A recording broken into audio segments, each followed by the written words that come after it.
Good morning, students. I hope you all are doing good. So we are meeting after a long week. सब पढ़ाई कर रहे हैं ना? जो PPTs and PDFs मैंने share करी, everybody is studying from those. Almost last class है हमारी आज, और हमने अभी तक PGBP तक कर लिया है. Today we will discuss capital gains and income from other sources, और हम इसको wind up करेंगे आज. ठीक है? So I'll just wait for 1 or 2 minutes to let other people to join. Good morning, Simran. Good morning, Kusum. Please जल्दी से join करिए so that we could begin with the session. तब तक आप लोग बताइए, presentation visible है सबको?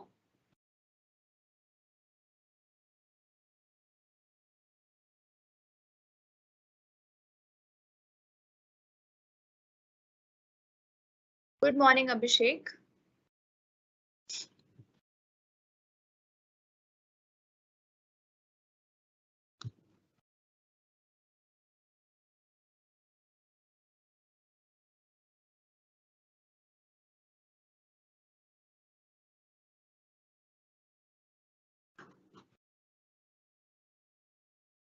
तो आज हम ट्राई करेंगे कैपिटल गेन्स और अदर सोर्सेज के जो हमें टॉपिक्स दिए गए हैं उनको हम आज फिनिश कर लें, क्योंकि आपने सिलेबस अगर देखा होगा तो उसमें देखा होगा कि काफी मतलब कम चीजें हैं. ऐसा नहीं है कि पूरा कैपिटल गेन पढ़ना है, हमें कुछ चीजें पढ़नी है उसमें. कुसुम, कल की क्लास का मैं एक बार इन्फॉर्म कर दूंगी आप लोगों को ग्रुप पे, because I am not sure कि कल क्लास में ले पाऊंगी या नहीं. कुछ इम्पोर्टेंट काम है कल, तो आई जस्ट इन्फॉर्म यू. उसके बाद लास्ट यूनिट में हमारा एक क्लबिंग ऑफ इनकम बच जाता है और रिबेट अंडर सेक्शन 87A. तो देखो, रिबेट वाला तो बहुत छोटा सा टॉपिक है, वो आप सर्च करोगे तो आपको मिल जाएगा इजीली. ठीक है. क्लबिंग का क्या है? क्लबिंग ना आप थर्ड सेमेस्टर की बुक में से पढ़ सकते हो. उसमें पूरा का पूरा चैप्टर दिया हुआ है क्लबिंग का. अगर मेरे पास दूसरी फाइनेंस एक्ट वाली PDF होगी तो वो मैं शेयर कर दूंगी, आप उसमें से पढ़ लेना क्लबिंग. ठीक है. सिमरन देखो, पेपर में ना एक तो सबसे पहला जो आता है question, that is related to tax planning क्या होती है, टैक्स इवेजन क्या होता है, ठीक है, टैक्स मैनेजमेंट क्या होता है, इस टाइप का क्वेश्चन आता है पहले. ये मैंने आपको पहले पढ़ा दिया है, इनका डिफरेंस करा दिया है, तो उसको अच्छे से पढ़ के जाना. अब सेकंड जो मुझे लगता है वो या तो PGBP में से आएगा या फिर इनकम फ्रॉम हाउस प्रॉपर्टी से आएगा, जो हमने हाउसेस वाला किया था उस टाइप का आ सकता है. एग्रीकल्चर इनकम में से आ सकता है, और हमारा सैलरी में से भी आ सकता है. सैलरी में जो परक्यूजिट्स और हमने अलाउंसेस के बारे में पढ़ा था, कौन कौन से टैक्सेबल हैं, कौन कौन से टैक्सेबल नहीं है. ठीक है. तो आपको मैं एक PDF शेयर करूंगी, वो बुक में से मुझे जरा बनानी पड़ेगी फोटो क्लिक करके. उसमें एक चैप्टर है टैक्स प्लानिंग का, तो वो मैं शेयर कर दूंगी आपके साथ. ठीक है. उससे थोड़ा रेफरेंस लेके उससे आप स्टडी कर सकते हैं. सब कुछ नहीं है उसमें, बट किस टाइप का क्वेश्चन आ सकता है शायद उसमें से आपको थोड़ा आइडिया लग जाए. तो मैं उसको शेयर कर दूंगी. मुझे थोड़ा टाइम चाहिए उसके लिए. ग्रुप में आप सभी लोग हैं ना?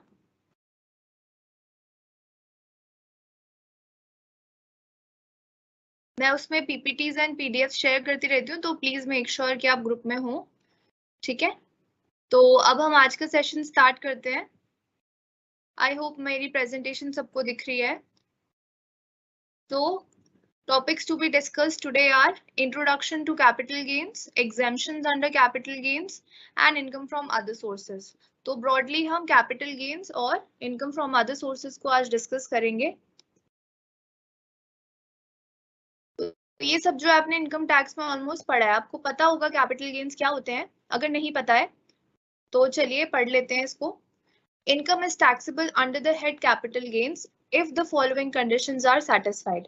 Now हमने heads पढ़े थे कि इनकम हमारी कौन कौन से हेड में टैक्सेबल होती है. तो पहला हेड क्या होता था हमारा? सैलरी. उसके बाद हाउस प्रॉपर्टी आता है. हाउस प्रॉपर्टी के बाद आता है PGBP, profit and gains from business and profession, जिसको हम कहते हैं. उसके बाद आता है कैपिटल गेन्स, और लास्ट में आता है इनकम फ्रॉम अदर सोर्सेस. ठीक है। तो आज जो हम हेड डिस्कस करने जा रहे हैं दैट इज कैपिटल गेन। ठीक है, तो कैपिटल गेन्स क्या होता है? सबसे पहले हम समझ लेते हैं कैपिटल गेन होता क्या है। कैपिटल गेन होता है हमारा जब हम किसी कैपिटल को सेल करके कुछ पैसे कमा रहे हैं। अब कैपिटल क्या होती है? जब आप एक बिजनेस शुरू करते हैं तो आप उसमें कैपिटल लगाते हैं। कैपिटल सिर्फ पैसा ही नहीं होता है, कैपिटल उस बिजनेस में लगी हुई मशीन्स है, ठीक है, जिनको हम एसेट्स बोलते हैं। ठीक है, तो कैपिटल एसेट्स होता है यहाँ पे। बड़ी बड़ी मशीन्स है हमारी, एक बिल्डिंग है हमारी, ठीक है, ये सब क्या हमारी कैपिटल एसेट्स हैं। ठीक है, तो इनको जब हम सेल करते हैं तो जो हमें प्रॉफिट होता है वो हमारे लिए गेन है। ठीक है, तो वो आता है कैपिटल गेन्स में। Income is taxable under the head capital gains only if the following conditions are satisfied. देखो ये कैपिटल गेन्स हेड के अंदर तभी आएंगे जब हमारी ये कुछ 3 कंडीशन सेटिस्फाई होंगी। तो पहला क्या है? There should be a capital asset. सबसे पहली बात की कैपिटल एसेट ही होनी चाहिए। ठीक है, ये नहीं कि हमने कोई एक पेन सेल कर दिया छोटा सा जो हमारे पास था, वो कैपिटल एसेट नहीं है। ठीक है, हमारे पास एक टेबल था छोटा सा, उसको हमने सेल कर दिया तो that is not a capital asset. ठीक है, तो पहली बात क्या हो गई? That it should be a capital asset. The capital asset is transferred by assessee during the previous year. अब आपको उसको प्रीवियस ईयर में ट्रांसफर करना है। ठीक है, हम सबको पता है कि इनकम हम प्रीवियस ईयर में कमाते हैं और उस पर टैक्स लगता है असेसमेंट ईयर में, राइट? तो हमें उस एसेट को जो है, जो सेल करना है या जो ट्रांसफर करना है, वो हमें उसको प्रीवियस ईयर में करना है। एनी प्रॉफिट और gain arise as a result of such transfer. अब इससे जो भी प्रॉफिट और गेन हमें रिसीव होगा इस कैपिटल एसेट को सेल करने से, इस कैपिटल एसेट को ट्रांसफर करने से, वो हमारा आएगा under the head capital gains.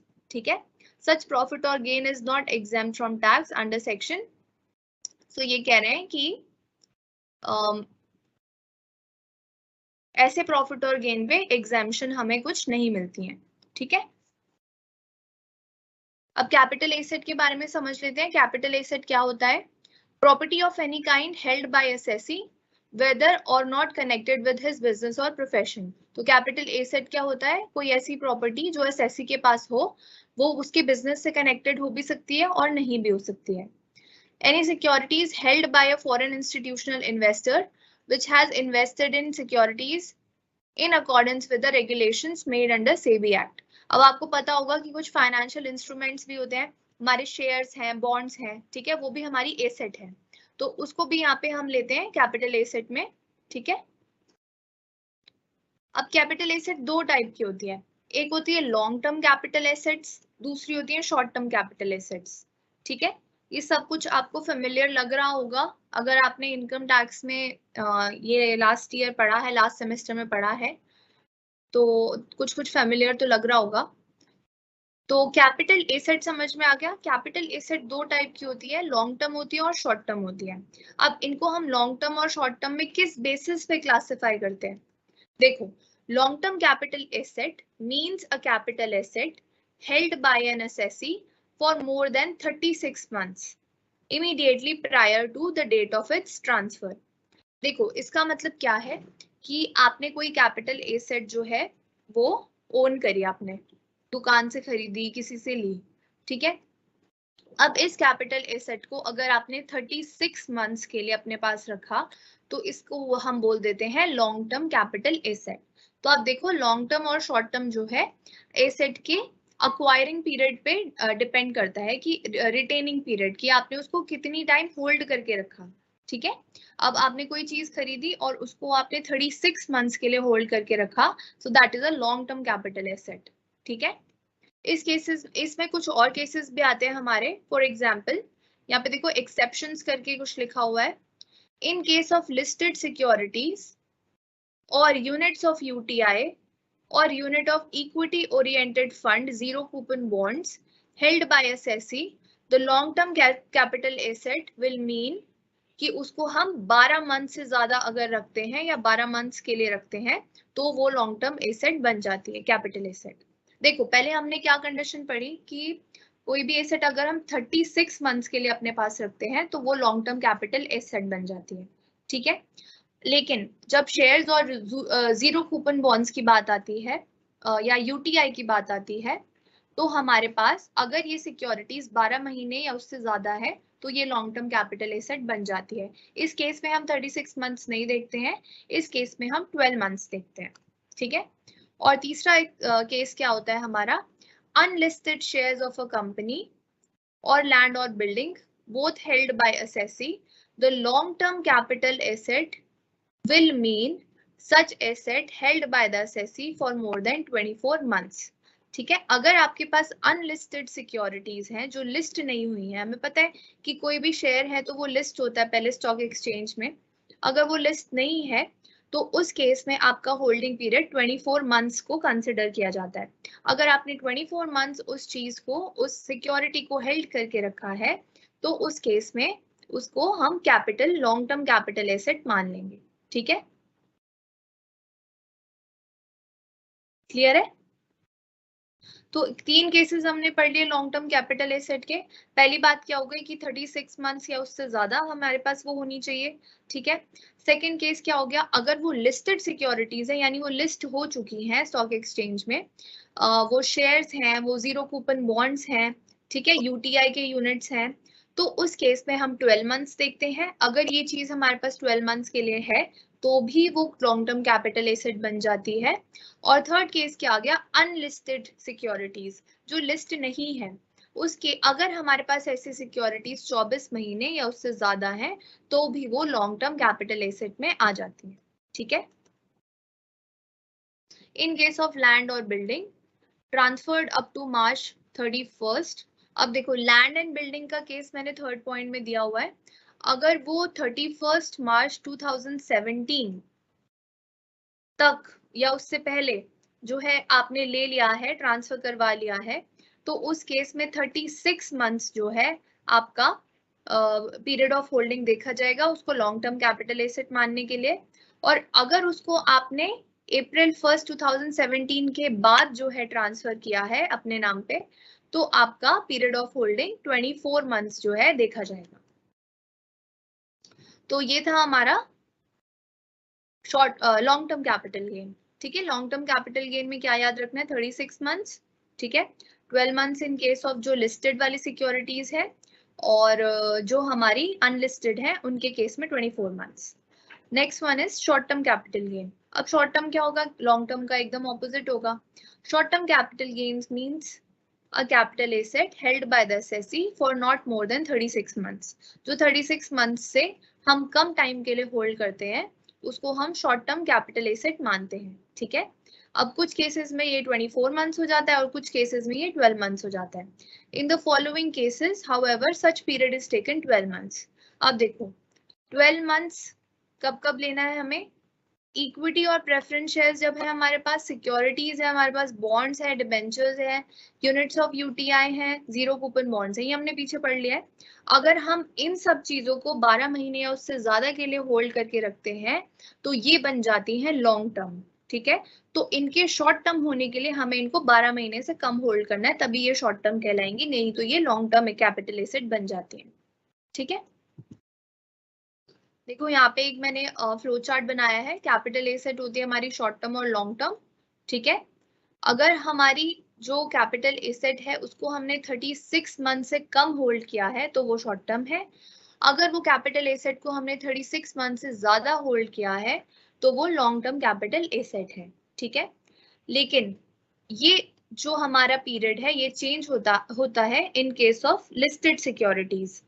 Listed securities में हमारे शेयर्स हैं, म्यूचुअल फंड्स हैं, बॉन्ड्स हैं, हमारे पास यूटीआई के यूनिट्स हैं, काफी सारी चीजें इसमें मैंने 2-3 लिखी हैं।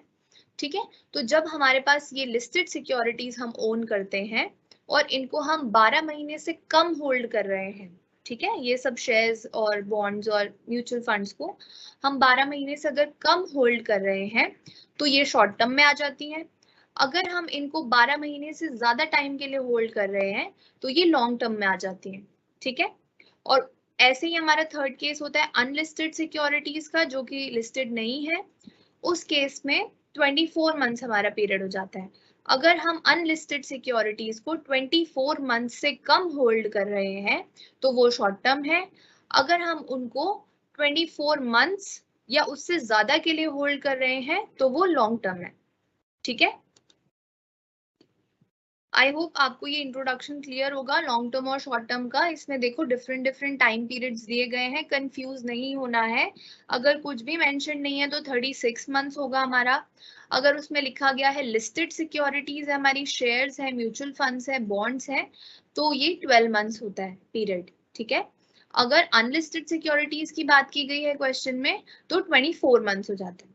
ठीक है, कंप्यूटेशन ऑफ कैपिटल गेन्स। अब आपको कैपिटल गेन कंप्यूट कैसे करना होता है, सबसे पहले शॉर्ट टर्म कैपिटल गेन देख लेते हैं। शॉर्ट टर्म कैपिटल गेन में full value of sale proceeds या कंसिडरेशन। अब आपने जितने की वो चीज जो है सेल करी वो आ गई, ठीक है, उसमें से आपने माइनस कर दिए जो आपके एक्सपेंसेस आपने उसको खरीदने में लगाए थे, कॉस्ट ऑफ एक्विजिशन थी आपकी, आपने उसमें कुछ इम्प्रूवमेंट कराई थी, ठीक है, उसको आप उसकी वैल्यू में से माइनस कर देंगे। ठीक है, फॉर एग्जाम्पल यहाँ पे मैं आपको एग्जाम्पल दूं कि आपने ये चीज 1 लाख रुपए की खरीदी थी, तो सेल प्रोसीड्स हो गए हमारी 1 लाख रुपए। मैंने एक मशीन खरीदी थी 1 लाख रुपए की, उसमें से मैंने माइनस कर दिया जो मैंने उसके एक्सपेंसेस किए, उसके ऊपर जो मैंने उसको कॉस्ट ऑफ एक्विजिशन किया, एक्स्ट्रा पैसे जो मैंने लगाए वो मैंने उसमें से माइनस कर दिए। ठीक है, तो मेरे पास बैलेंस आ गया। अब उसके बाद जो है अगर मुझे कोई एग्जेम्पशन उस पे मिल सकती है तो उसको भी मैंने माइनस कर दिया, और लास्ट में जो मेरे पास बचा दैट इज कैपिटल गेन या फिर कैपिटल लॉस। ठीक है, ऐसे ही हमारे पास लॉन्ग टर्म का कंप्यूटेशन होता है। लॉन्ग टर्म में क्या है, full value of sale proceeds, ठीक है, उसमें से हमने माइनस कर दिया जो हमने एक्सपेंसेस किए ट्रांसफर पे, जो हमने कॉस्ट ऑफ एक्विजिशन लगाई, कॉस्ट ऑफ इम्प्रूवमेंट कराई। ठीक है, लेकिन इसमें जो आपको ध्यान देना है वो उस पर ध्यान देना है कि कॉस्ट ऑफ एक्विजिशन के आगे इंडेक्स्ड वर्ड लिखा है। ठीक है, यहाँ पे देखो दोनों में इंडेक्स लिखा है, कॉस्ट ऑफ इम्प्रूवमेंट और कॉस्ट ऑफ एक्विजिशन के आगे इंडेक्स। तो इंडेक्सेशन का लॉन्ग टर्म कैपिटल गेन में बहुत इंपॉर्टेंट रोल होता है। इंडेक्सेशन का मतलब हम अभी समझेंगे। तो इसमें से हमने ये सब चीजें माइनस करनी है, और अगर कोई एग्जाम्पशन हमें मिली है तो उसको भी हम माइनस कर देंगे। लास्ट में हमारे पास कैपिटल गेन या कैपिटल लॉस आ जाएगा। अब इंडेक्सेशन क्या होता है, cost of acquisition and improvement is indexed by applying cost inflation index. अब देखो इंडेक्सेशन करना जरूरी क्यों है, क्योंकि जब आप उस चीज को सेल कर रहे हो, जब आप उस चीज को बेच रहे हो तो आपको उसकी वैल्यू निकालनी पड़ती है। ठीक है, तो उसकी वैल्यू आप किस अकॉर्डिंग निकालते हो कि जब आपने उस चीज को खरीदा था, ठीक है, तो तब उसकी सेल की वैल्यू कितनी थी। तो इसके लिए हमारे पास एक इस टाइप का टेबल दिया होता है कि अगर आप 2001 से 2002 की उस चीज को आपने खरीदा है तो आपका कॉस्ट इन्फ्लेशन इंडेक्स इतना है। तो मेनली आपको क्या करना है, उसकी वैल्यू को ना इन्फ्लेशन के अकॉर्डिंग एडजस्ट करना है। जैसे कि हम देखते हैं कि आज हमारी पॉकेट में 1 रुपए है, बट क्या उस 1 रुपए की वैल्यू वही है जो उस 1 रुपए की वैल्यू 20 साल पहले थी? नहीं, अब उसकी वैल्यू काफी कम हो चुकी है। आप देखोगे कि पहले हम 1 रुपए में 6 टॉफी खा रहे हैं, 4 टॉफी खा रहे हैं, अब हम 1 रुपए में 1 टॉफी खा रहे हैं। तो 1 रुपए तो हमारे पास है अभी भी, वो 1 ही रुपए है, लेकिन उसकी जो वैल्यू है वो कम हो गई है अब। ठीक है, क्योंकि इन्फ्लेशन चल रहा है।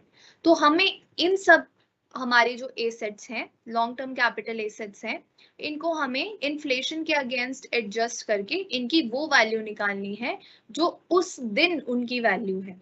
ठीक है, तो इसलिए हम ये टेबल यूज करते हैं। इसमें हमें डिफरेंट डिफरेंट ईयर के according different different cost inflation indexes दिए गए हैं। ठीक है, ये क्वेश्चंस जो है आपने इनकम टैक्स में करे होंगे। अभी तो आई गेस ये इसमें टैक्स प्लानिंग में तो नहीं आना चाहिए, बट स्टिल मैंने आपको इंडेक्सेशन का मतलब समझा दिया कि इंडेक्सेशन का मेनली यूज क्या है कि आपके वैल्यू को इन्फ्लेशन के अगेंस्ट एडजस्ट करना। ठीक है, जो एसेट है उसकी वैल्यू को ऐसे एडजस्ट करना कि उसकी जो आज की वैल्यू है वो हम निकाल पाए। ठीक है, with the use of cost inflation index. ठीक है, तो हमारे पास दो चीजें होती हैं, एक होता है कॉस्ट ऑफ एक्विजिशन, एक होता है कॉस्ट ऑफ इम्प्रूवमेंट। तो कॉस्ट ऑफ एक्विजिशन को हम कैलकुलेट करते हैं, यहाँ देखो नीचे दिया हुआ है कॉस्ट ऑफ इम्प्रूवमेंट, और कॉस्ट ऑफ एक्विजिशन। नीचे से थर्ड लाइन में देखो, इंडेक्स्ड कॉस्ट ऑफ एक्विजिशन कैसे निकालना है। सबसे पहले कॉस्ट ऑफ एक्विजिशन दिया होगा क्वेश्चन में, उसको मल्टीप्लाई करना है cost inflation index of the year in which the asset is transferred. ठीक है, जैसे कि आपने वो असेट खरीदी थी 2002 में, तो हमारा कॉस्ट इन्फ्लेशन इंडेक्स उस टाइम पे क्या था, 100 रुपए। ठीक है, 2001 से 2002 100 रुपए था। तो हमने जो भी हमारी कॉस्ट ऑफ एक्विजिशन होगी उसको मल्टीप्लाई कर देंगे 100 रुपए से। ठीक है, डिवाइड कर देंगे cost inflation index of the year in which the asset was first held by the seller. Oh sorry, indexation of index cost of acquisition में हमें क्या करना है, एक बार फिर से सुन लो, मैंने कंफ्यूज कर दिया शायद। कॉस्ट ऑफ एक्विजिशन यानी कि जब आपने उस एसेट को खरीदा था उसको मल्टीप्लाई करेंगे हम कॉस्ट इन्फ्लेशन इंडेक्स से जब हम उसको ट्रांसफर कर रहे हैं। ठीक है, जब हम उसे बेच रहे हैं, तो जैसे कि हम उसको बेच रहे हैं फॉर एग्जांपल 2006 में, तो 2006 में 117 है हमारा कॉस्ट इन्फ्लेशन इंडेक्स। देखोगे आप तो इन्फ्लेशन बढ़ता जा रहा है। ठीक है, पहले 100 था, 105, 109, तो वो बढ़ता जा रहा है। तो 2006 में 117 है हमारा इन्फ्लेशन। तो हमने जितने रुपए में एसेट को खरीदा मल्टीप्लाई किया जिस ईयर में हम उस एसेट को बेच रहे हैं उस ईयर की वैल्यू निकालेंगे। ठीक है, तो अगर 2006 में बेच रहे हैं तो 117 से मल्टीप्लाई कर दिया और डिवाइड करेंगे cost inflation index of the year in which the asset was first held. यानी कि जब हमने इस एसेट को खरीदा था पहले, तो कौन सी ईयर में खरीदा था, फॉर एग्जांपल 2002 में खरीदा था, तो हम देखेंगे 2002 का अगर फेब्रुवरी है 2002 तो 100 हो जाएगा। ठीक है, तो कॉस्ट ऑफ एक्विजिशन उस एसेट की कॉस्ट इनटू जिस ईयर में हम उस एसेट को ट्रांसफर कर रहे हैं दूसरे पर्सन को, उसका CII divided by CII of the year in which the asset was acquired by us. ठीक है, ये था हमारा index cost of acquisition. Same होता है हमारा इंडेक्स कॉस्ट ऑफ इम्प्रूवमेंट। अब इसमें हमें कॉस्ट ऑफ इम्प्रूवमेंट लगाना है कॉस्ट ऑफ एक्विजिशन की जगह, इनटू करना है cost inflation index of the year in which the asset is transferred and divided by CII of the year in which the improvement took place। ठीक है, तो almost same चीजें हैं, बस इसमें कॉस्ट ऑफ इम्प्रूवमेंट है और उसमें कॉस्ट ऑफ एक्विजिशन है। कुछ समझ में आ रहा है? तो ये इंडेक्सेस जो है हमारे लेटेस्ट 2021 तक गिवन है, तो इनकी लिस्ट मैंने आपको दे दी है। अगर बाय चांस इसका क्वेश्चन आ जाता है तो ये फॉर्मूलाज याद रखना, इंडेक्स कॉस्ट ऑफ एक्विजिशन और इंडेक्स कॉस्ट ऑफ इम्प्रूवमेंट। ठीक है, CII हमें क्वेश्चन में कई बार दे देते हैं, अगर आपको याद रखना है तो 2001 और 2 का याद रखना जो फर्स्ट वाला होता है, और लेटेस्ट वाला याद रखना जो कि 301 तक पहुंच चुका है। ठीक है, अब कैपिटल गेन्स में भी कुछ एग्जाम्पशंस होती हैं जो हम पिछले सारे हेड से पढ़ते आ रहे हैं, उसमें हमने देखा है कि काफी सारी एग्जाम्पशंस जो है डिफरेंट डिफरेंट हेड्स में अवेलेबल है। ठीक है, तो कैपिटल गेन्स में भी कुछ हमें एग्जाम्पशंस अवेलेबल होती है, मैंने सारी डिस्कस नहीं करी है, कुछ ही डिस्कस करी है, तो इसको हम अभी देख लेते हैं। तो जो सबसे फर्स्ट हमारी एग्जाम्पशन है that is under section 54। 54 section क्या कहता है, profit on sale of property used for residence. अब इस केस में हमने जब फर्स्ट कैपिटल एसेट का मीनिंग पढ़ा था तो हमने पढ़ा था कि ऐसा ही नहीं है कि वो एसेट हमारे जो है उसमें यूज हो रही है बिजनेस में, कोई और एसेट भी हो सकती है जो हम उसको पर्सनल मतलब अक्वायर करके बैठे हैं। ठीक है, और वो कैपिटल एसेट है। तो यहाँ पे जो हमारा फर्स्ट सेक्शन है एग्जाम्पशन का दैट इज 54 सेक्शन, वो कहता है कि अगर हम क्या सेल कर रहे हैं, ऐसी प्रॉपर्टी जो कि रेजिडेंशियल पर्पस के लिए हमने यूज करी है। ठीक है, ऐसी प्रॉपर्टी को हम सेल कर रहे हैं, तो इस केस में हमें कैसे एग्जाम्पशन मिल सकती है। तो पहली बात तो ये सेल किसको करनी है, असेसी को। कौन सा असेसी हो सकता है, हमने डिफरेंट डिफरेंट टाइप के पर्सन पढ़े थे, इंडिविजुअल, HUF, AOP, BOI, है ना, AJP, लोकल अथॉरिटीज, तो ये बहुत सारे टाइप के हमने असेसीज के बारे में पढ़ा था। लेकिन 54 सेक्शन का यूज सिर्फ कौन कर सकता है, एक इंडिविजुअल या फिर एक HUF। ठीक है, या तो एक इंडिविजुअल सेक्शन 54 की एग्जाम्शन ले सकता है, या फिर हिंदू अनडिवाइडेड फैमिली जो है सेक्शन 54 की एग्जाम्शन ले सकती है। टाइप ऑफ एसेट क्या ट्रांसफर करना है, हमने क्या ट्रांसफर किया है, रेजिडेंशियल हाउस प्रॉपर्टी को हमने ट्रांसफर किया है। ठीक है, टाइप ऑफ ट्रांसफर क्या है हमारा, लॉन्ग टर्म कैपिटल गेन, यानी कि हमने उसको 36 मंथ से ज्यादा के लिए होल्ड करके रखा होगा, तभी लॉन्ग टर्म कैपिटल गेन हुआ हमें। ठीक है, अब हमें इस पैसे से क्या करना है, जो हमें पैसे मिले हैं।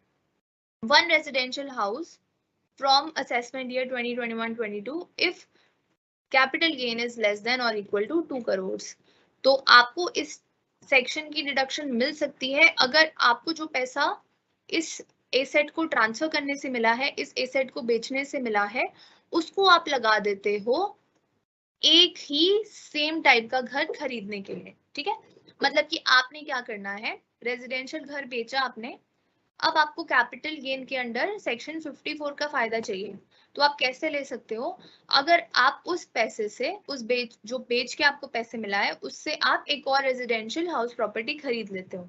ठीक है, उसी साल खरीदनी है जिस साल आपने बेचा है, या फिर विद इन 1 ईयर और before 2 years after the transfer, in case of construction 3 years। देखो, जब आपने ये घर बेचा उसके 1 साल बाद, ठीक है, आपको 1 या 2 साल में आपको नया घर खरीद लेना है।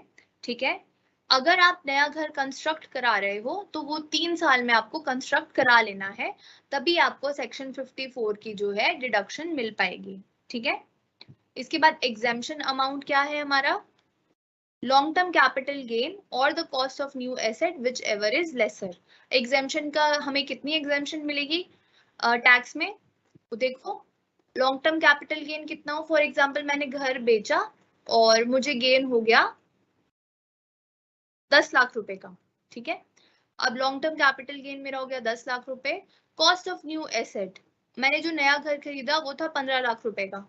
ठीक है, तो इसमें से जो कम होगा उसकी ही मुझे एग्जेम्पशन मिलेगी। ठीक है, तो मेरा long term capital gain 10 lakh था और जो मैंने नया घर खरीदा वो 15 लाख रुपए का था, तो मुझे एग्जेम्पशन सिर्फ 10 लाख रुपए की मिलेगी, because that is the lesser amount. ठीक है, एडिशनल कंडीशंस है कुछ, if the new asset is sold within 3 years, amount earlier exempted under this section will be reduced. अब देखो आपने क्या किया, उस टाइम तो आपने एग्जेम्पशन लेने के लिए घर खरीद लिया 1 साल में, अब आपने क्या किया, उस घर को 3 साल के अंदर बेच दिया फिर से, तो गवर्नमेंट बोलेगी कि जो हमने तुमको एग्जेम्पशन दी थी वो पैसे वापस करो, क्योंकि तुमने तो क्या बोलते हैं, इसमें रहे ही नहीं, तुमने तो 3 साल में इसको ऐसे बेच दिया। तो ऐसा हम नहीं कर सकते। ठीक है, इसमें कंडीशंस है, सेक्शन 54 की एग्जेम्पशन लेने के लिए कंडीशंस है। If the amount in CGAS is not utilized within the prescribed time limit, such unutilized amount will be taxable as capital gains। अब आपने क्या किया, अब आपको जो कैपिटल एसेट से फायदा हुआ था, ठीक है, उसको आपने क्या किया, उस पैसे को आपने कहीं इन्वेस्ट नहीं किया नया घर खरीदने के लिए, आपने वो पैसा लिया और रख लिया, तो उस पैसे पे जो है टैक्स लग जाएगा कैपिटल गेन्स हेड के अंडर, क्योंकि आपने उस पैसे को यूज नहीं किया, आपको कोई एग्जेम्पशन नहीं मिलेगी। अगर आप रेजिडेंशियल प्रॉपर्टी खरीद लेते हो तो आपको एग्जेम्पशन मिल जाती है, बट अगर आप उस पैसे से कुछ भी नहीं कर रहे हो, उसको सिर्फ आपने लेके रख लिया है, तो आपका उसके ऊपर टैक्स लगेगा अंडर कैपिटल गेन हेड। ठीक है,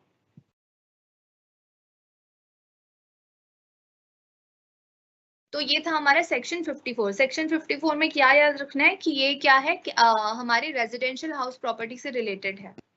नेक्स्ट वन है सेक्शन 54B। सेक्शन 54B किससे रिलेटेड है, देखो, capital gain on transfer of land use for agricultural purposes. Now this section is related to जब आप कौन सी एसेट को ट्रांसफर कर रहे हो जो कि लैंड है, और हम इस लैंड को किस चीज के लिए यूज करते थे, एग्रीकल्चर पर्पस के लिए। ठीक है, तो सेक्शन 54B के अंदर हमें एग्जेम्पशन मिलती है, कौन सी कंडीशंस के बेसिस पे देखेंगे हम, तो सबसे पहले क्या है, इसकी एग्जेम्पशन कौन ले सकता है, सिर्फ इंडिविजुअल या HUF, यानी कि एक इंडिविजुअल या फिर हम हिंदू अनडिवाइडेड फैमिली ही इसकी एग्जेम्पशन के लिए अप्लाई कर सकते हैं।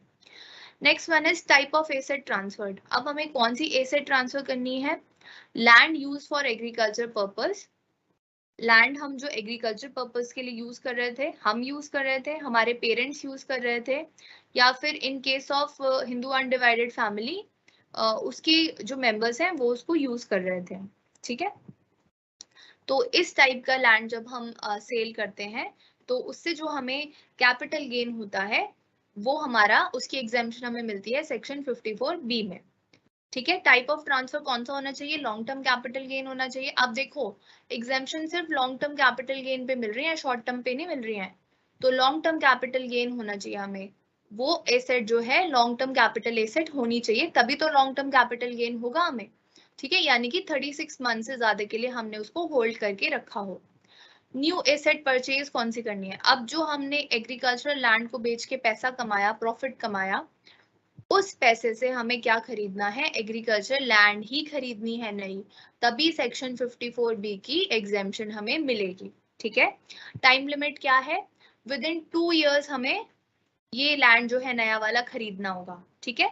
जैसे कि मैंने उसको सेल किया 2010 में, तो 2012 तक मुझे जो है नया एग्रीकल्चरल लैंड उसी पैसे से खरीद लेना है, ठीक है।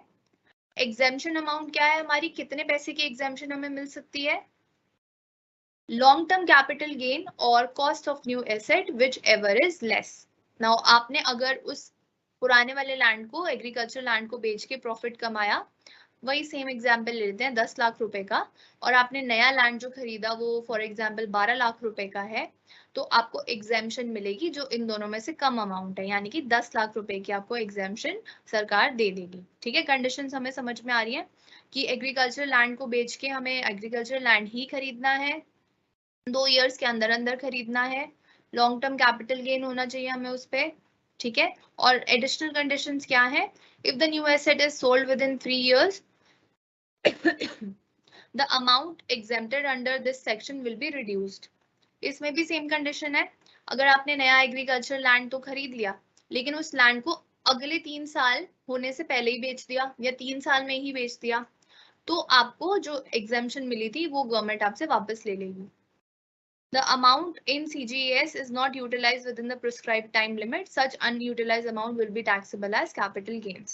तो सेम है इसमें भी कि अगर जो आपको पैसा उससे मिला था, प्रॉफिट आपने कमाया था, उसको आपने इन्वेस्ट नहीं किया एग्रीकल्चर लैंड खरीदने में, तो आपको उस पैसे पे जो है टैक्स लगेगा under the head capital gains. आप एग्जेम्पशन का फायदा नहीं ले पाओगे अगर आपने उसको यूज नहीं किया within the prescribed time limit.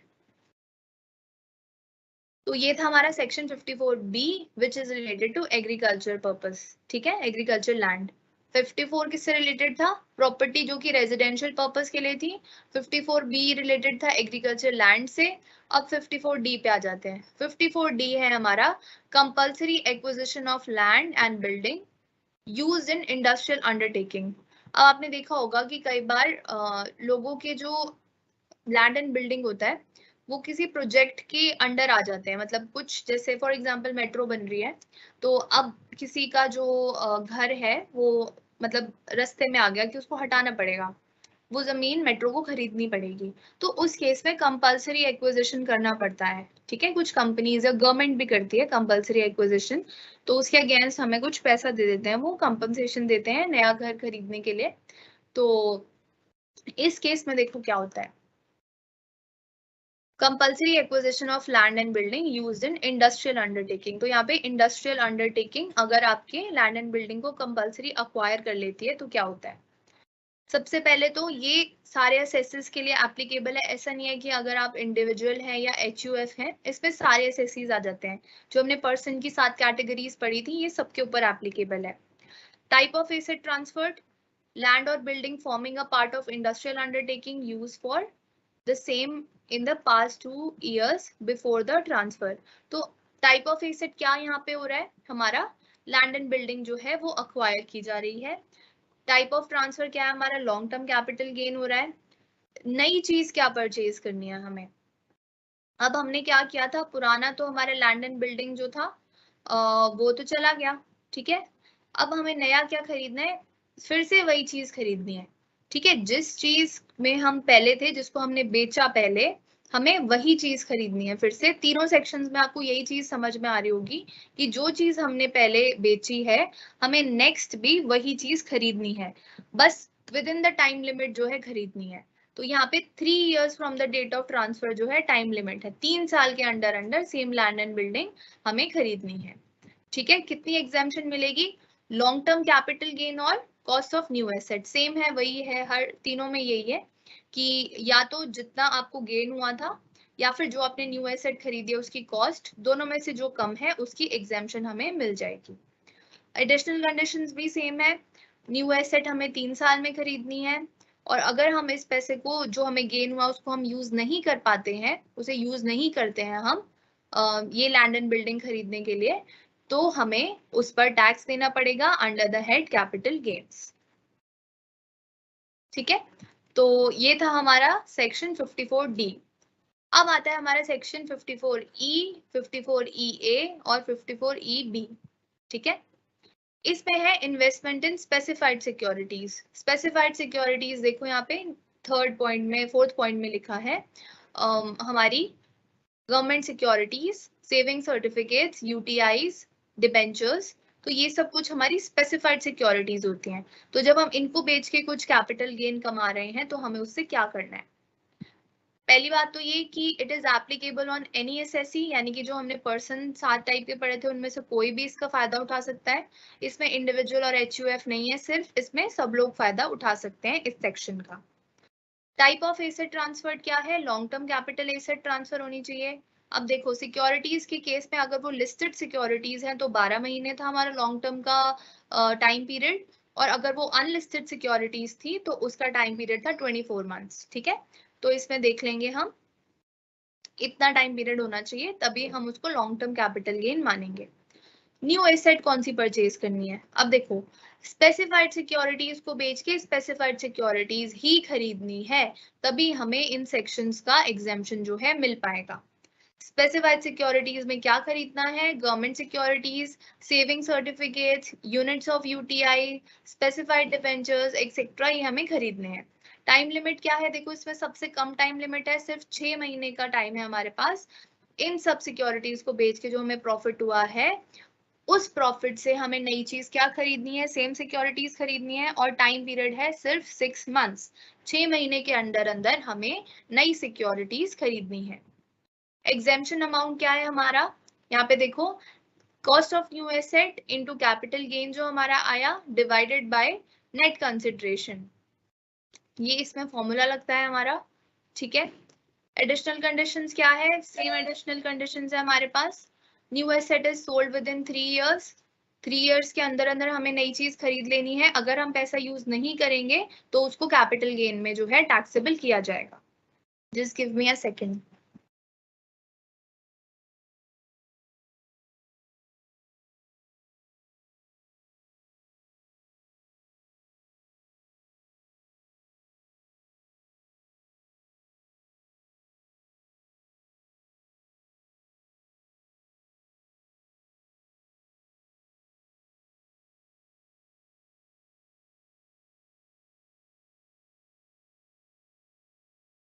Hello, okay, so अब हमारी एग्जाम्पशंस जो थी दैट आर ओवर। जो मेन मेन मुझे आपको बतानी थी ये मैंने आपको बता दी है।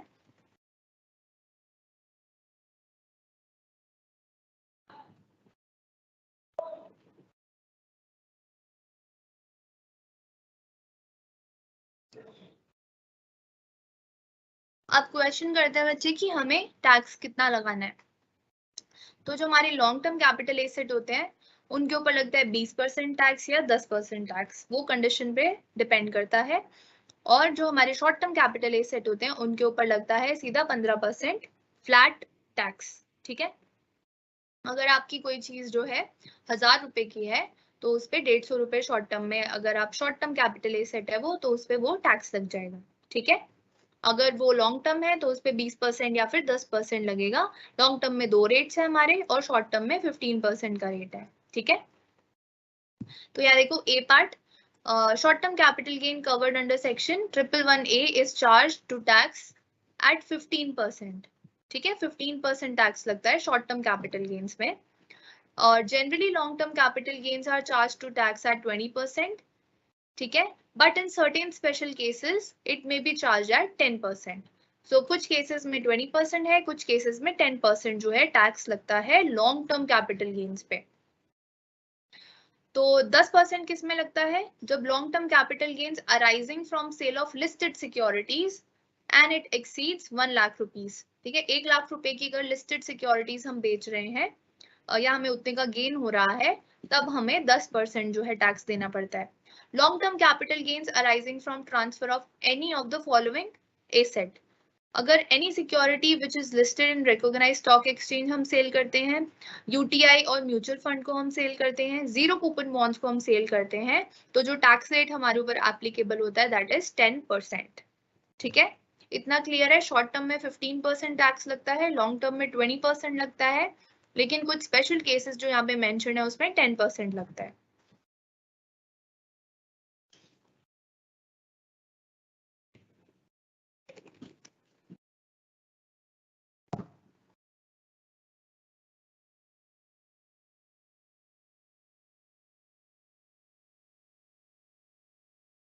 अब देखो टैक्स प्लानिंग कैसे करनी है हमें शॉर्ट टर्म कैपिटल गेन्स में टैक्स प्लानिंग कैसे करनी है। सबसे पहले तो क्या याद रखना है कि हमें एग्जेम्पशन तभी मिलेगी जब हमने जो कंडीशंस हमने पढ़ी वो हम स्पेसिफाई कर लें। ठीक है, जैसे कि अगर हम घर बेच रहे हैं तो हमें 2 साल के अंदर अंदर नया घर खरीद लेना है। अगर कंस्ट्रक्ट करा रहे हैं तो 3 साल में नया घर कंस्ट्रक्ट करा लेना है, नहीं तो एग्जेम्पशन नहीं मिलेगी, टैक्स देना पड़ेगा, which is not tax planning. ठीक है, टैक्स प्लानिंग क्या है? टैक्स प्लानिंग है दिमाग लगा के टैक्स बचाना। टैक्स कैसे बचेगा? जब एग्जेम्पशन और डिडक्शन हम यूज कर पाएंगे। ठीक है, समझ में आ रहा है?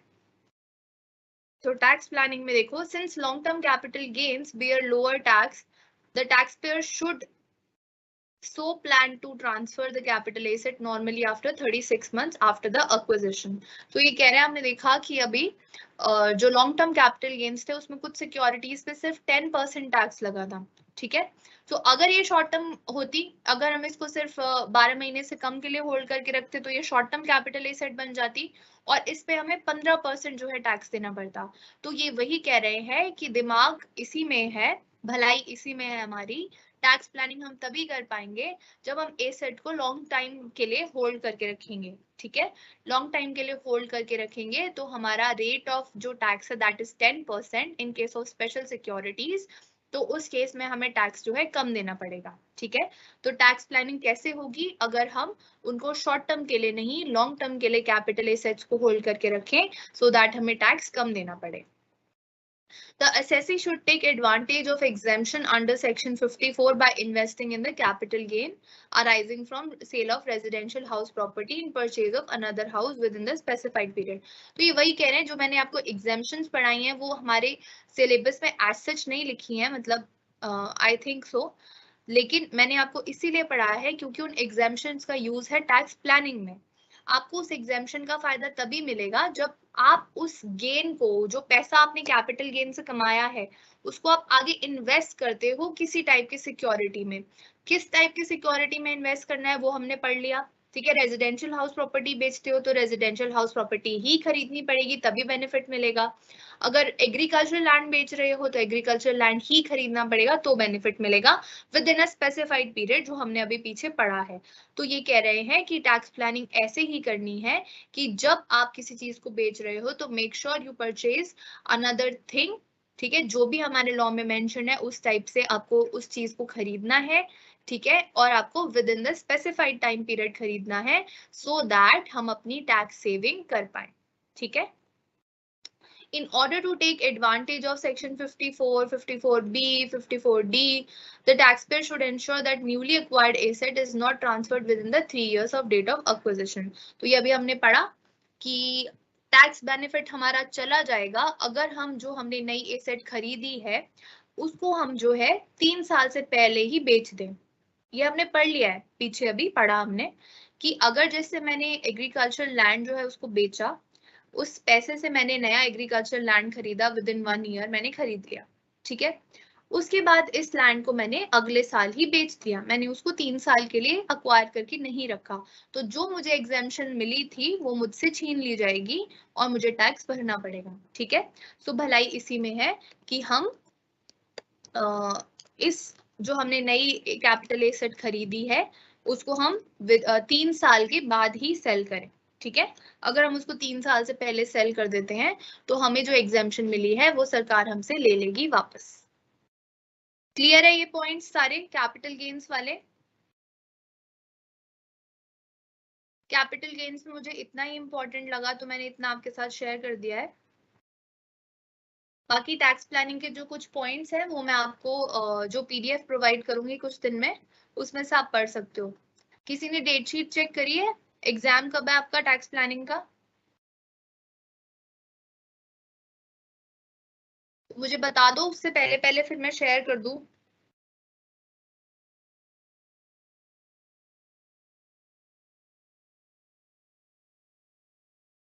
चलो इनकम फ्रॉम अदर सोर्सेज करते हैं। इनकम फ्रॉम अदर सोर्सेज क्या होता है? सबसे इजी, जो किसी भी हेड में नहीं आया वो यहाँ पे आ जाएगा, ठीक है। तो सबसे पहला सैलरी था, फिर हाउस प्रॉपर्टी था, पीजीबीपी था, कैपिटल गेन्स था और अदर सोर्सेज है। जो ऊपर के 4 हेड्स में नहीं आई इनकम हमारी, वो आ जाएगी हमारी अंडर अदर सोर्सेज, ठीक है। अच्छा 2 जून को है हमारा एग्जाम, तो अभी तो टाइम है, अभी तो मई स्टार्ट होगा कल से। सो मैं ट्राई करूंगी विद इन 10 डेज जो है आपको वो प्रोवाइड कर दूं, जो बुक में से चैप्टर है हमारा, ठीक है, ताकि आप पढ़ लें। बाकी मेरी पीपीटीज जो है आई मेक श्योर कि मैं सारी आपके साथ शेयर कर दूं एक बार, सो दैट बच्चों के लिए थोड़ी हेल्प हो जाएगी। ओके बच्चों, ओके 2 जून को है, ठीक है। तो मैं आज आपके साथ जो पीपीटीज है वो तो शेयर कर दूंगी, बट जो बाकी बुक वाला शेयर करना है उसके लिए मुझे थोड़ा टाइम लगेगा। So please wait for 1 week, उसके बाद मैं शेयर कर दूंगी, ठीक है। तो चलिए अदर सोर्सेज के बारे में देख लेते हैं। अब अदर सोर्सेज आप समझ गए, जो ऊपर के हेड्स में नहीं आई इनकम वो आएंगी इनकम फ्रॉम अदर सोर्सेज में, ठीक है। तो as per the law as it stands today, which was amended in 2017, gifts received by any person or persons are taxed in the hands of recipient under the head income from other sources at normal tax rates। तो जो हमारा other sources में जिस पे हमारे syllabus में जो है बोला गया है पढ़ने के लिए, वो है मेनली गिफ्ट्स के बारे में, ठीक है। तो गिफ्ट्स आपको याद रखना है, अगर आपको गिफ्ट्स जो है रिसीव होते हैं तो गिफ्ट जो है other source, income from other sources में आते हैं, ठीक है। फॉर एग्जाम्पल कि आपके किसी फ्रेंड ने आपको कुछ 20 लाख रुपए गिफ्ट कर दिए, तो ये आपकी इनकम फ्रॉम अदर सोर्सेज है, ठीक है। तो क्या याद रखना है, गिफ्ट्स जो है हमारे इनकम फ्रॉम अदर सोर्सेज में आ जाते हैं। From the taxation point of view, gift can be classified as follows। क्या क्या होता है गिफ्ट टैक्सेशन में? Any sum or money received without consideration, it can be termed as monetary gift। अब आपने क्या किया था, आपने तो कुछ मांगा ही नहीं था किसी से, आपने किसी को कुछ बेचा ही नहीं था। जैसे आप किसी को आप मुझे फॉर एग्जाम्पल कोई एसेट दे रहे हो, जैसे कि आपने मुझे अपना सोफा बेचा तो मैंने आपको पैसे दिए, तो ये विदाउट कंसिडरेशन तो नहीं है ना। आपने मैंने आपको सोफा दिया तभी आपने मुझे पैसे दिए, लेकिन अगर मुझे बिना कुछ दिए ही पैसे मिल रहे हैं तो दैट इज गिफ्ट, ठीक है। Specified movable properties received without consideration, it can be termed as gift of movable property. अगर हमें कोई प्रॉपर्टी गिफ्ट कर रहा है, हमने पैसे नहीं दिए, हमें कार दे दी, अब देखो हमारे फ्रेंड ने हमें कार दे दी, हमने उसको पैसे तो नहीं दिए कार के लिए, तो वो गिफ्ट माना जाएगा क्योंकि हमने उसके अगेंस्ट कोई पैसे उसको पे नहीं किए। Specified movable properties received at reduced price या फिर इनएडिक्वेट कंसिडरेशन। फॉर एग्जांपल हमने देखा है कि जब किसी हस्बैंड ने घर खरीदा, वो उसने अपनी वाइफ को गिफ्ट कर दिया, अब वाइफ ने तो कुछ पैसे नहीं दिए, तो वो क्या है, गिफ्ट है, ठीक है। अगर वाइफ ने फॉर एग्जाम्पल वो 40 लाख का घर था, उसके अगेंस्ट वाइफ ने अपने हस्बैंड को 2 लाख रुपए दिए, तो ये इनएडिक्वेट कंसिडरेशन है, तो उसको भी गिफ्ट ही माना जाएगा। अगर आप कुछ पैसे दे भी रहे हो बट वो इनएडिक्वेट है, तभी भी हम उसको गिफ्ट की कैटेगरी में ही क्लासिफाई करेंगे, ठीक है। Immovable properties received without consideration can be termed as gift of immovable property। तो movable में हमारी कार वगैरह आ गई जो मूव करती है, immovable हो गई कि घर। अगर घर हमें गिफ्ट मिलता है विदाउट एनी कंसिडरेशन, हमने कुछ पैसे पे नहीं करे और हमें घर मिल गया, गिफ्ट कर दिया किसी ने, तो that is a gift of immovable property. Immovable properties acquired at reduce price. अब रिड्यूस प्राइस पे अगर हम कोई इमूवेबल प्रॉपर्टी अक्वायर कर रहे हैं या विदाउट कंसिडरेशन हम अक्वायर कर रहे हैं या फिर बिना रीजनेबल कंसिडरेशन के हम अक्वायर कर रहे हैं, तो उसे भी हम क्या मानते हैं, गिफ्ट। ठीक है, तो ये कुछ था गिफ्ट क्या होता है। Cases in which sum of money received without consideration, that is monetary gift received by individual or HUF, is not charged to tax। अब देखो, ऐसा नहीं है कि सारे जो गिफ्ट हमें मिलते हैं सबके ऊपर टैक्स लगता है, ऐसा नहीं है। कुछ गिफ्ट्स के ऊपर टैक्स नहीं लगता है। वो कौन से वाले हैं? इन केस ऑफ इंडिविजुअल सबसे पहले आता है मनी रिसीव फ्रॉम रिलेटिव्स। अब रिलेटिव्स जो हमें पैसे देके जा रहे हैं, अब हमारी मासी आई, वो हमें 500 रुपए देके गई, तो क्या हमें इस पे टैक्स देना है? चलिए पढ़ते हैं। तो फर्स्ट है हमारा इन केस ऑफ इंडिविजुअल। इंडिविजुअल में कौन कौन है? स्पाउस ऑफ इंडिविजुअल, ब्रदर और sister of individual, brother or sister of the spouse of individual, brother or sister of either of the parents of the individual, any lineal ascendant or descendant, ये सब क्या है? हमारे relatives है।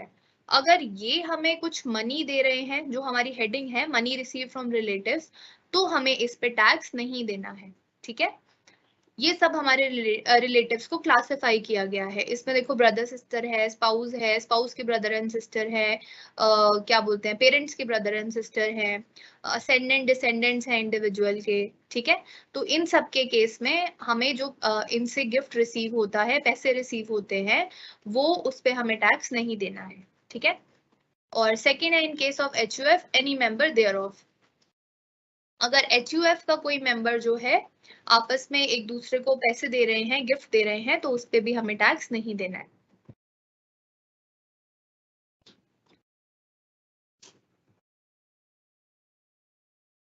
Movable property है जो हमारी प्रॉपर्टी मूव कर रही है, जैसे कि कार जो है वो मूव कर रही है। ठीक है, व्हीकल्स मूव करते हैं। कुछ प्रॉपर्टी जैसे हमारी बर्तन है, उनको हम उठा के लेके जा सकते हैं। ठीक है, इमूवेबल क्या है? लैंड है। ठीक है, बिल्डिंग है, उसको हम मूव ही नहीं कर सकते। ठीक है, तो पहला हो गया money receive from relatives. Relatives हमने क्लासिफाई कर लिए कौन कौन है।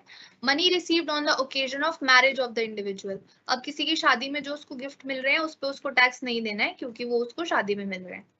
मनी रिसीव्ड अंडर और बाय इनहेरिटेंस। अब इनहेरिटेंस होता है, अब हमारे दादाजी का जो सामान था वो पापा का हो गया, पापा का जो सामान था हमारा हो गया, तो वो इनहेरेंट है। हमने उसको, हमें उस पे क्या बोलते हैं, टैक्स नहीं देना है। ठीक है, money received in contemplation of death of the pair और डोनर। अब हमें जो है कुछ पैसा मिल गया आफ्टर समबडीज डेथ। ठीक है, तभी भी हमें उस पे टैक्स नहीं भरना है। Money received from any fund, foundation, university, other educational institution, hospital, trust और institution referred in section 1023C। तो इन सब केसेस से अगर हमें कोई पैसा रिसीव होता है तो हमें उस पे टैक्स नहीं देना है। देखो फॉर एग्जांपल यूनिवर्सिटी से आपको स्कॉलरशिप रिसीव हुई, तो क्या आप उस पे टैक्स दोगे? नहीं, उस पे टैक्स नहीं लगेगा। Money receive from a trust और institution registered under section 12AA और सेक्शन 12AB।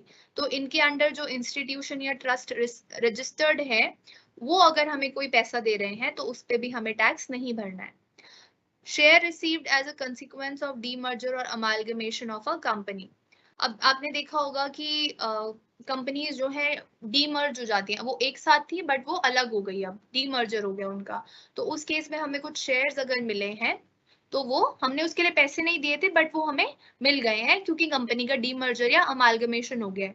तो उस केस में हमें इन शेयर्स के ऊपर टैक्स नहीं पे करना है।